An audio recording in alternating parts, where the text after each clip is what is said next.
I don't think people realize how much comments like this mean to me. Because, like, the majority of the people watching these videos probably don't understand just how hard it is to navigate life as someone with chronic pain or disability. They are not navigating life trying to figure out what tools they can adopt to make their life easier. But I get it, friend. It is hard. And like I started talking about the African net sponge because how much I love them and how much more accessible it is for me as someone with chronic pain. But seeing other people talk about the way that it has been game changing for them has absolutely brought me so much joy. And for those of you that don't know what we're talking about, we are talking about African net sponges, which look like this.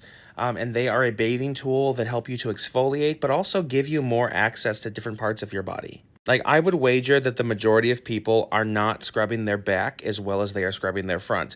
But if you have an African net sponge, you absolutely can. Not to mention, if you're using other tools to exfoliate, like those little plastic loofahs, this is actually going to be much better for you because it is a hardier and more porous material. So it lasts significantly longer and it does not collect the amount of bacteria that loofahs do, which makes it healthier for you. I am in love with these things. I own like 5, and actually one of my daughters just asked me yesterday to order her one, so I'm going to order another one today.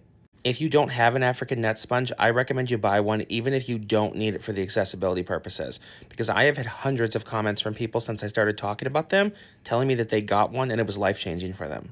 I'm being so serious. Once you use one of these, you're going to ask yourself if you were ever clean before.